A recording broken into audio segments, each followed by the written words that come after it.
지난 한 주간 여러분 어떻게 지내셨나요? 저는 이런 질문을 받게 되면 괜시리 지난 한 주간이 잘 생각이 안 나가지고 핸드폰 달력을 쳐다봅니다. 지난주에 뭐가 있었지? 근데 바로 전주 이야기인데도, 지난 한 주간의 이야기인데도 딱 막 생각나지 않습니다.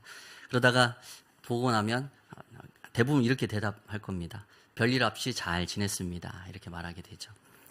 특별히 기쁜 일이 있을 수도, 또 특별히 힘든 일이 있을 수도 있지만 별일 없이 평소처럼 그냥 잘 지냈다라는 이 고백 또한 생각해보면 감사할 제목인 것 같습니다. 이 세상에 얼마나 예기치 못한 많은 사건 사고들이 있습니까? 뉴스만 보더라도 좋은 일보다는 힘들고 어려운 일, 끔찍한 그 사건 사고들이 늘 뉴스에는 가득합니다. 최근 강진으로 인해서 일상을 빼앗긴 베네수엘라 국민들 소식만 들어보아도 그 아픔을 헤아리기조차 어렵습니다. 예전에 어렸을 때 그 약간의 반지하였는데 비가 많이 오면 물이 차는 그런 일들이 있었습니다. 예전에 그 기억 말고는 그런 어떤 큰 재난을 겪어본 적이 없는데 정말로 우리가 서 있는 이 땅이 지축이 흔들린다고 했을 때 그 두려움이 얼마나 클까. 그리고 같이 함께 생활하던 가족들이 그 건물 잔해에 묻혀서 복구할 그런 포크레인이나 어떤 장비도 없이 저 건물 잔해 밑에 내 사랑하는 가족들이 묻혀 있는데 라고 하면서 막 손으로 파헤치는 모습을 뉴스로 보여주더라고요. 그래서 얼마나 그 마음이 먹먹하고 힘들까 이런 생각들을 한번 해보게 되었습니다. 평범한 일상, 그 일상을 잃어본 사람만이 그 평범한 일상의 소중함을 깨닫게 되는 것이죠. 오늘도 우리는 어찌 보면 평소처럼 주일을 맞아서 이곳에 함께 모였습니다. 그러나 이렇게 함께 모인 것 또한 그 평상시처럼 함께 모인 것 또한 정말로 하나님께 감사할 특별한 감사의 제목인 줄 믿습니다. 우리가 보통 앉게 되는 자리에 앉게 되는데요. 우리 옆에 분들 평소처럼 앉아 계실 텐데 한번 옆에 분들에게 이렇게 인사하겠습니다. 평소처럼 제 곁에 앉아주셔서 감사합니다. 네, 평소처럼 제 곁에 앉아주셔서 감사합니다. 네. 생각해보면 그렇습니다. 지난주에 뵀던 분을 이번 주에 건강한 모습으로 다시 뵐 수 있는 것, 평소처럼 다시 뵐 수 있는 것, 그것 또한 정말로 주님의 크신 은혜인 줄 믿습니다. 이번 7월 첫째 주입니다. 우리 일상 속 지난 상반기 동안 6개월 동안 하나님께서 돌봐주신 그 돌보심이 있었기 때문에 오늘도 이 7월 첫째 주를 맞이하게 되는 줄 믿습니다. 상반기에도 함께 하신 하나님, 평소처럼 그렇게 하반기에도 우리를 안전하고 또 건강하게 우리를 붙들어 주옵소서. 그렇게 고백을 가지고 오늘도 예배하는 우리가 되길 간절히 소망합니다. 오늘 말씀은 인생을 두 가지로 분류합니다. 하나님을 가까이 하는 인생과 또 하나님을 멀리하는 인생, 이 두 가지 인생이 있다라는 것입니다. 오늘 우리는 어떠한 인생을 살아가고 있습니까? 사람은 누구를 가까이 하느냐에 따라 그 인생이 달라집니다. 이런 말이 있죠. 친구 따라 강남 간다라는 말이 있습니다. 곁에 있는 친구가 누구인지에 따라서 그와 더불어서 함께 그곳에 가게 된다라는 것이죠. 친구의 영향을 받아서 같은 행동을 하게 되는 것입니다. 함께 지내는 친구, 경상도 친구가 있으면 알게 모르게 경상도 사투리가 내 입에 묻어나는 것을 보게 됩니다. 전라도 친구가 있으면 진한 전라도 사투리가 얘기하다 보면 은연중에 익숙해지고 묻어나는 것을 보게 됩니다. 말투가 닮아가는 것이죠.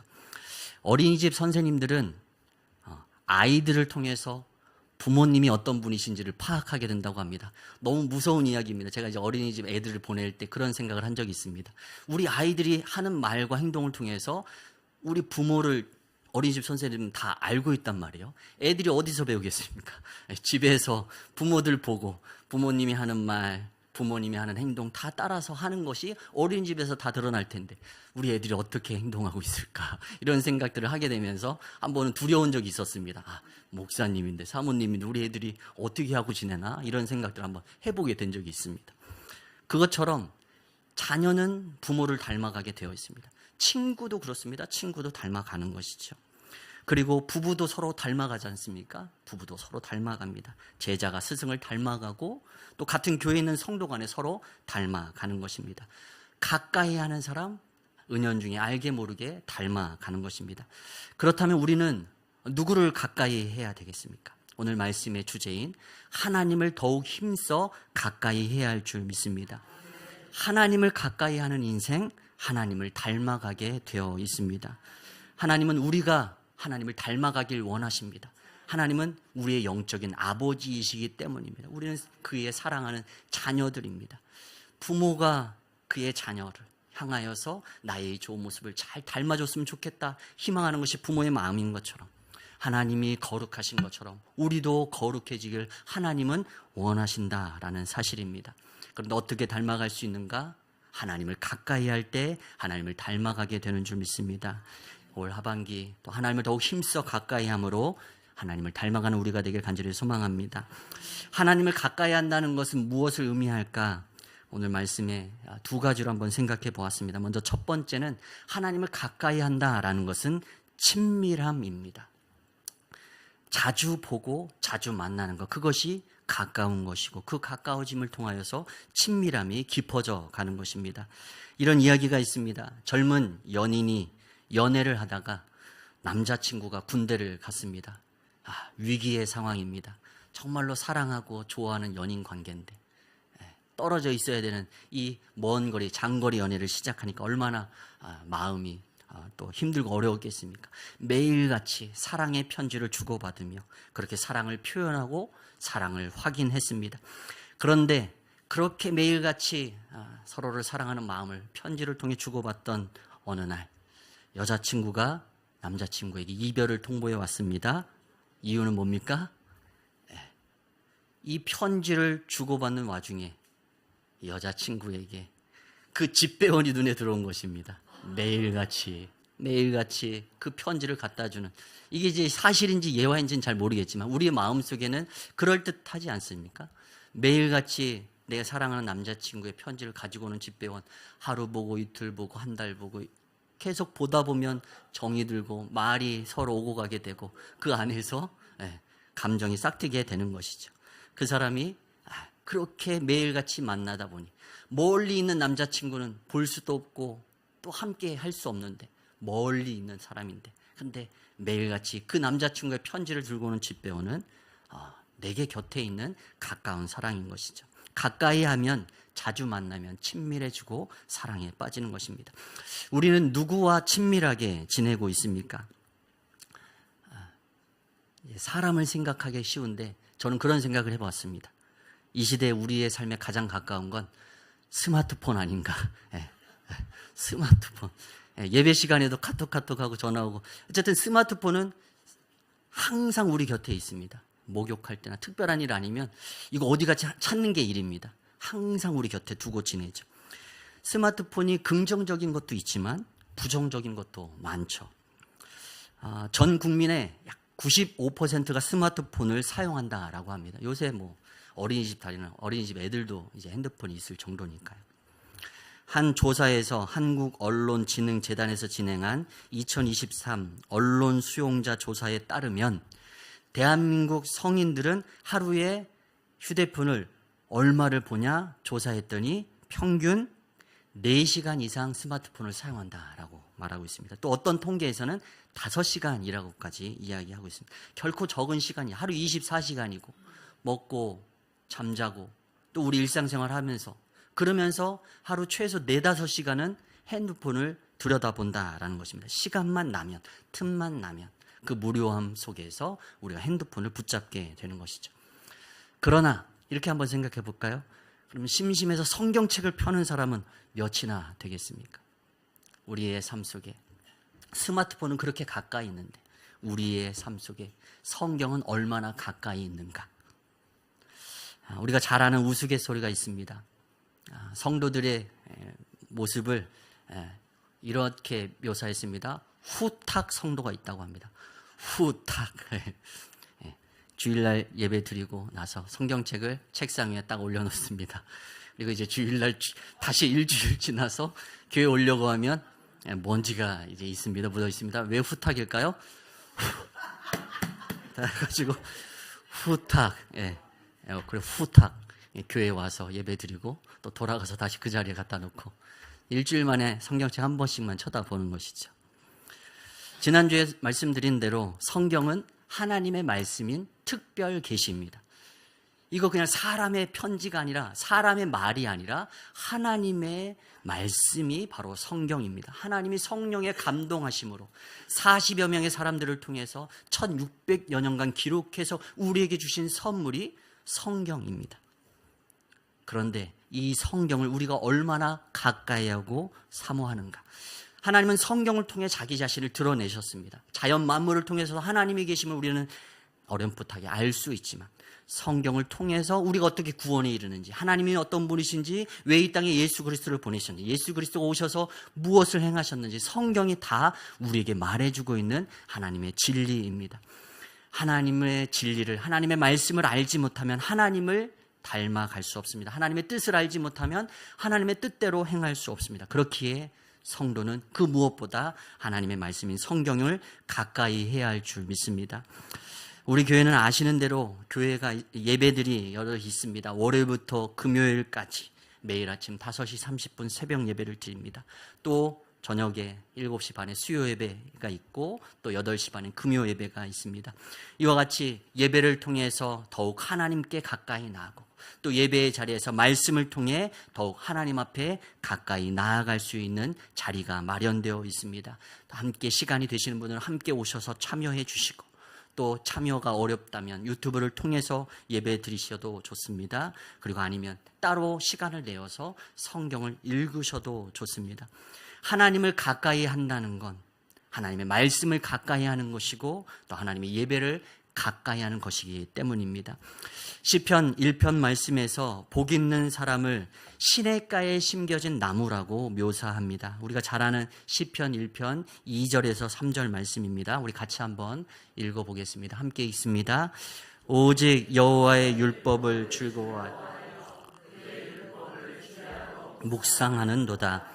그는 시냇가에 심은 나무가 철을 따라 열매를 맺으며 그 잎사귀가 마르지 아니함 같으니 그가 하는 모든 일이 다 형통하리로다. 아멘. 시냇가에 심겨진 나무는 복이 있습니다. 왜 그렇습니까? 아무리 가물어도 시냇가는 마지막까지 물이 있는 곳입니다. 그 곁에 뿌리를 내리고 있기에 물을 공급받고 잎이 마르지 않고 그래서 열매를 맺을 수 있는 것이 바로 시냇가에 심겨진 나무들입니다. 여기서 시냇가는 하나님의 말씀이고 또 하나님 그분 곧 자신입니다. 우리가 하나님의 말씀에 하나님께 뿌리를 내리게 될 때 오늘도 우리의 인생에 하나님의 그 풍성함이 경험되게 될 줄 믿습니다. 하나님의 말씀을 즐거워해서 그 말씀을 밤낮으로 읊조리고 되새기고 묵상하고 생각하고 또 생각하는 사람, 항상 말씀 안에서 살아가는 사람, 하나님의 말씀을 가까이 하는 사람, 그 사람이 복된 사람이라고 시편 1편은 노래하고 있습니다. 저는 고3 때 기숙사에 지냈습니다. 물론 고등학교 전부를 다 기숙사에서 지냈습니다. 집에서 학교 간의 거리가 약 1시간 거리가 됐습니다. 중학교까지는 기숙사가 없으니까 통학을 했지만 고등학교 때는 기숙사에 지냈습니다. 우리가 잘 아는 대로 고3이라는 시간은 대한민국 사회에서 학생들에게 있어서는 가장 힘들고 어려운 시간입니다. 학업에 대한 압박과 스트레스, 또 미래에 대한 두려움으로 스트레스가 극도에 있을 때입니다. 지쳐 있을 때입니다. 그런데 저에게 그 고3의 시간, 물론 힘들고 어려웠지만 좋은 기억으로 남는 시간이 있는데 바로 야간의 기숙사 책상에서 하나님 말씀 읽고 큐티하는 시간이었습니다. 모두가 조용히 자습하는 그 시간, 칸칸이 개인 책상으로 앉아서 그렇게 자습을 하는데 말씀을 펴고 읽고 또 거기에 깨닫는 말씀도 기록하고 또 하나님이 주신 은혜 때문에 눈물을 흘리기도 하고 또 소리쳐 기도하고 싶지만 또 자습 시간이니까 그러지 못해서 속으로 막 삭히면서 기도하던 그런 뜨거운 은혜의 자리가 바로 저녁에 기숙사 제 책상 위에서 벌어졌습니다. 메마른 광야와 같은 시간이었지만 그 시간이 있어서 힘들고 어려운 고3이라는 광야의 시간을 잘 견뎌낼 수 있었습니다. 우리의 인생도 마찬가지입니다. 시냇물이 필요합니다. 생수가 필요한데 그것이 바로 말씀입니다. 광야와 같은 우리의 인생, 내 힘으로 해보려 하고 아둥바둥 되지만 힘에 겨워서 목마르고 지치고 쓰러질 때 많은 우리의 인생이지만 우리의 인생을 말씀 곁에 뿌리 내리게 될 때 그 말씀이 주시는 하나님의 은혜 때문에 우리는 그 모든 어려움을 뚫고 지나갈 수 있게 되는 줄 믿습니다. 형통이라는 단어, 히브리어로 찰라흐인데 이 형통이라는 것, 그냥 모든 것이 잘 되는 것이 형통이지 않나 우리가 이렇게 생각할 수 있는데 이 형통이라는 단어에 담긴 뜻은 이렇습니다. 어려움이 있는데 그것을 뚫고 돌파해 가는 것, 건너가는 것, 이것이 형통입니다. 이 세상에 사는 사람 중에 어려움 없는 인생이 어디 있겠습니까?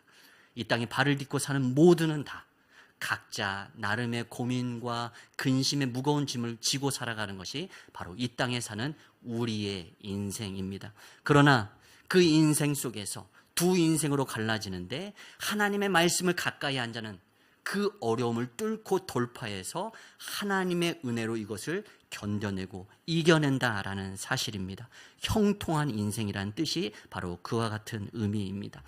하나님의 말씀을 가까이 하고 사모하여서 오늘 우리의 인생에 드리워진 수많은 장애물들을 뚫고 지나가 하나님이 주시는 능력으로 그 형통함을 누리는 우리가 되길 간절히 소망합니다. 하나님을 가까이 한다는 것은 무엇일까? 두 번째, 그 의미는 뜨거움입니다. 하나님을 가까이 하는 것은 뜨거움이고 하나님을 멀리 하는 것은 미지근함입니다. 하나님을 가까이 하는 것은 열정과 헌신을 의미하고 하나님에게서 멀어지는 것은 나태하고 게으름을 의미하는 것입니다.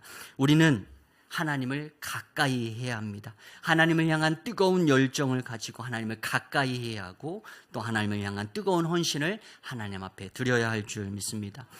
우리가 잘 아는 말씀인데요. 요한계시록 3장 20절 말씀입니다. 우리 같이 한번 계시록 3장 20절 함께 있습니다. 볼지어다 내가 문 밖에 서서 두드리노니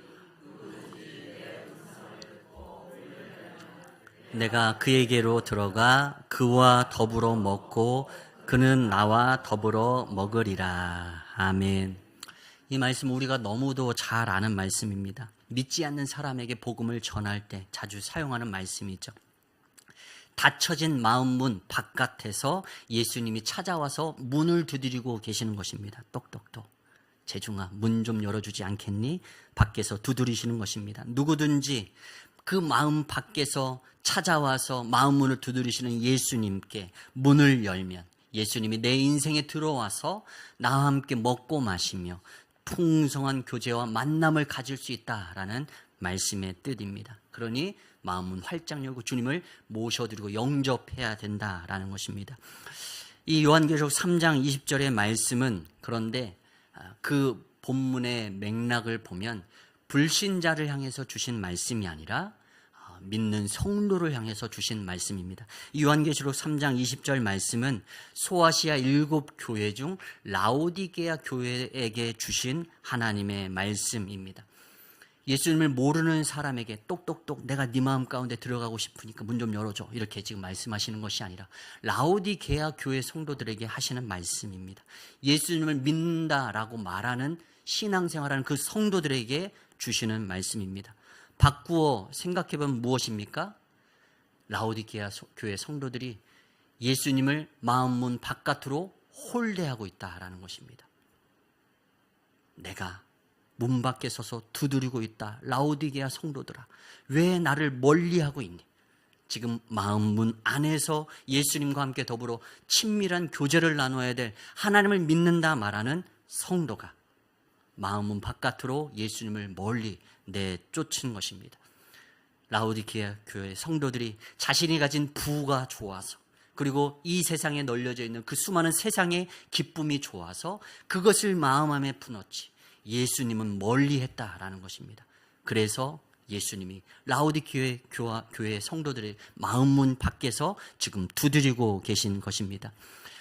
지금 그들의 신앙, 라오디게아 교회 성도들의 신앙은 어떠한 신앙의 모습이냐? 미지근해진 신앙입니다. 계시록 3장 14절 15절 말씀에 보면 이 말씀의 시작 부분이 이렇게 됩니다. 라오디게아 교회의 사자들에게 편지하라 그러면서 하나님이 말씀하시는 겁니다. 그러면서 15절에 하나님이 그 교회 성도들에게 이렇게 말합니다. 내가 내 행위를 아노니 내가 차지도 아니하고 뜨겁지도 아니하도다. 내가 차든지 뜨겁든지 하기를 원하노라. 아멘. 라오디게아 교회 성도들이 예수님을 마음 문 바깥으로 밀어버리고 멀리한 채 미지근한 신앙을 하고 있다라는 것입니다. 차지도 않고 뜨겁지도 않고 미지근하다라는 것입니다. 이 말은 무슨 말입니까? 미지근하다라는 말은 한때 뜨거웠던 적이 있다라는 것입니다. 그런데 멀어지니까 그 뜨거웠던 신앙이 점점 식어져 가고 있는 것입니다. 한때 하나님을 가까이 하고 한때 뜨겁게 하나님을 사랑하던 때가 있었습니다. 그러나 지금 그들은 하나님으로부터 멀어져 있습니다. 미지근한 신앙입니다. 당시 라오디게아라는 지역은 물이 부족한 지역이었습니다. 그래서 그 라오디게아 지역에 물을 대기 위해서 주변 도시에서 수로를 만들어서 물을 공급받았습니다. 그 곁에 두 도시가 있는데 하나는 10km 떨어진 히에라폴리스라는 도시입니다. 여기는 온천으로 유명한 지역입니다. 그래서 히에라폴리스에서 라오디게아까지 수로를 놓았는데 그 물은 무슨 물이 올까요? 뜨거운 물이 오는 겁니다. 온천물이 오는 겁니다. 그리고 또 14km 떨어진 근교에 있는 또 골로세라는 도시가 있었습니다. 이곳은 산 골짜기에서 내려오는 차가운 물이 유명한 도시였습니다. 골로세라는 도시였습니다. 골로세에서 라오디게아까지 수로를 놓았습니다. 그 차가운 물이 오면서 어떻게 될까요? 미지근해집니다. 히에라폴리스에서 온 뜨거운 물이 미지근해지고 골로세에서 온 그 차가운 물이 오면서 또 데펴져서 미지근해지는 것입니다. 이러한 라오디게아 도시의 지역적 상황을 빗대어서 하나님이 오늘 그들의 신앙을 책망하시는 것입니다. 너희들이 지금 받고 있는 그 미지근한 물처럼 오늘도 나에게서 멀어져서 너희들이 미지근한 신앙생활하는 너희들의 모습을 돌아보아라. 그들을 책망하고 있습니다. 그래서 차든지 덥든지 하라라고 그들에게 말씀해 주고 있습니다. 우리는 하나님을 가까이 한다 말은 하지만 우리가 그렇게 하지 못할 때가 참으로 많습니다. 적당한 거리를 두고 미지근하게 신앙생활하는 것이 우리의 모습이 아닌가 생각됩니다. 너무 가까이 가면 부담스럽습니다. 너무 뜨거워져서 또 내 모든 걸 다 바쳐야 될 것 같아서 부담스러워서 하나님 곁에 가까이 가는 걸 두려워합니다. 또 너무 멀어지는 것도 너 마음에 편치 않습니다. 하나님이 책망할 것만 같고 하나님께 혼날 것만 같고 그래서 적당히 거리를 지니고 일주일에 한 번은 주님 뵈야지 생각하면서 우리의 신앙생활을 그렇게 적당히 우리 거리를 두고 신앙생활하는 것이 바로 우리의 모습이 아닌가 이런 생각이 듭니다. 라오디게아 교회 성도들만의 문제는 아니라는 것입니다. 하나님은 그러한 미지근한 신앙의 태도를 책망하십니다. 계시록 3장 19절 말씀입니다. 우리 같이 한번 읽겠습니다. 함께 읽습니다. 무릇 내가 사랑하는 자를 책망하여 징계하노니 그러므로 내가 열심을 내라 회개하라. 아멘. 그리고 이어지는 말씀이 계시록 3장 20절입니다. 볼지어다 내가 문 밖에 서서 두드리노니 이 말씀을 하시는 겁니다. 하나님은 가까이 하길 원하고 계시는데 그들이 뜨거운 신앙으로 회복되길 원하는데 그래서 그들의 마음 문 밖에서 두드리고 있는데 그들은 하나님과 거리를 두고 적당히 미지근하게 신앙생활하길 원하고 있는 것입니다. 하나님 오늘도 우리의 마음 문을 두드리고 계십니다. 재중아 왜 이렇게 멀어지려고 하니? 적당히 거리를 두려고 하니 내가 너와 함께 하고 싶다. 24시간 365일 너와 함께 그렇게 탁 달라붙어서 변함없이 너와 함께 하고 싶다. 너의 마음속 그 한 가운데 늘 함께 하고 싶다. 나로 인해서 내 마음이 뜨거워졌으면 좋겠다. 처음 나를 믿었던 그 첫사랑의 뜨거움이 내게 회복되었으면 좋겠다. 그것이 바로 우리를 향한 하나님의 마음인 줄 믿습니다. 오늘도 우리의 신앙이 그렇게 하나님을 향한 뜨거운 사랑으로 가득해지길 간절히 소망합니다. 차든지 뜨겁든지 하라. 이거 말 잘못 알아들어서 난 차가울래 이렇게 하면 안 되는 것이죠. 원하시는 건 뭡니까? 차든지 뜨겁든지 하라는 건 뭡니까? 미지근하지 말고 차가워지지 말고 가까이 와라. 뜨겁게 나를 사랑하고 내 곁에 가까이 더 나아와라. 이 말씀을 지금 하고 계시는 것입니다. 하나님을 향한 뜨거운 사랑을 가지고 살아가라고, 더 가까이 나아오라고 오늘도 우리를 초청하고 계십니다. 오늘도 우리가 품어야 될 열심은 이 사랑의 열심인 줄 믿습니다. 사랑에 빠진 사람은 다른 사람이 눈에 보이지 않습니다. 사랑하는 그 사람만 보이는 것이죠. 그래서 그 모든 것을 아낌없이 그 사람에게 나누어주고 베푸는 것이 바로 사랑하는 사람의 모습입니다. 오늘도 하나님께 가까이 나아가서 그 뜨거운 사랑으로 주님을 향하여서 더욱 헌신하는 우리의 모든 주품교회 성도들에게 간절히 소망합니다. 이런 말을 들은 적이 있습니다. 다리가 하나인 사람이 정상인 나라가 있습니다. 우리 사람 다리가 둘이지 않습니까? 그런데 한 나라에는 다리가 하나인 사람이 정상입니다. 모두가 다 다리가 하나인 것입니다. 그런데 그 나라에 다리가 둘인 사람이 들어가게 됐습니다. 그 나라에 딱 들어가게 됐습니다. 그러면 다리 둘인 사람은 그 나라에서 정상일까요? 비정상일까요? 비정상입니다. 이상하지만 그게 비정상입니다. 왜냐하면 다수의 사람들이 다리가 하나이니까. 그 한 사람만 다리가 둘이면 그 사람을 그 사회에서는 비정상이라고 생각하는 것입니다. 우리가 생각하는 정상의 계명이 그렇습니다. 다수를 차지하는 것이 정상이고 보통이고 그것이 평범이라고 생각하는 것입니다. 그러나 실제로는 무엇이 정상입니까? 다리가 둘인 것이 정상입니다. 다리가 두 개인 것이 정상인 것이죠.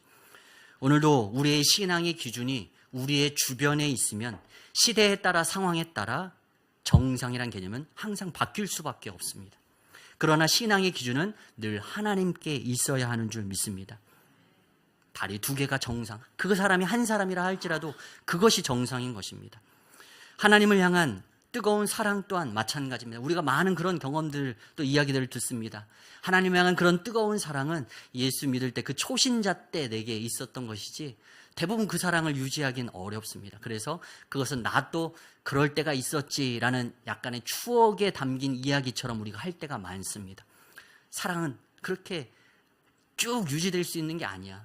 그럴 때가 있지만 또 아닐 때도 있는 거야 라고 생각하며 우리가 그렇게 우리 자신을 합리화할 때가 많습니다. 그러나 다리 두 개인 이 사람이 하나인 나라에 들어가서 비정상이라고 말하듯이 단 한 사람이라도 하나님 앞에서 그렇게 뜨겁게 열정을 품고 신앙생활하는 사람이 있다면 우리 또한 그러한 사람이 되도록 노력해야 되지 않겠습니까?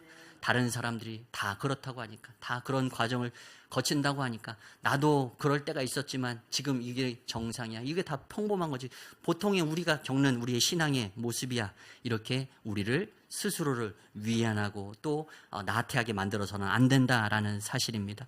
오늘도 주님을 향해서 미지근한 신앙을 지니고 신앙생활하는 우리에게 하나님은 책망하십니다. 내가 열심을 내라, 회개해라. 라오디게아 교회 성도들에게 하나님이 말씀하십니다. 열심을 내라, 회개하라. 무슨 열심을 내라는 것일까요?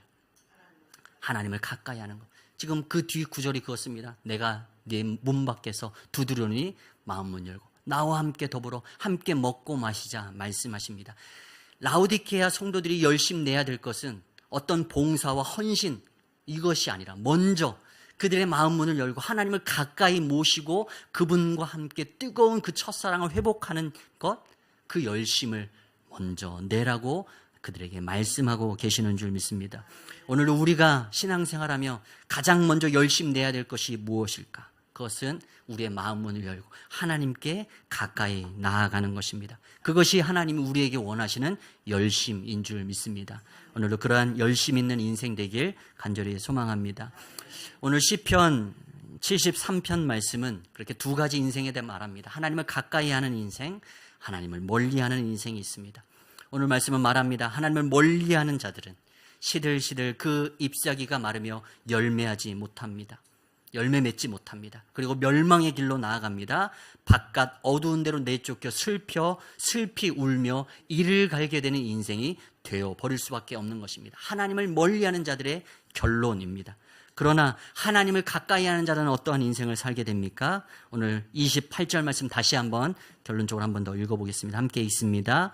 하나님께 가까이 함이 내게 복이라. 주의 모든 행적을 전파하리이다. 아멘. 하나님을 가까이 하는 자들은 하나님의 복을 누리게 됩니다. 하나님께서 우리의 인생의 피난처 되심을 경험하고 또 하나님께서 내게 행하신 그 모든 일들을 세상에 전파하는 증인의 사명을 감당해내게 되는 줄 믿습니다. 오늘도 하나님을 가까이 함으로 이 하늘의 복을 누리는 여러분 모두 되시길 간절히 축원합니다. 아멘.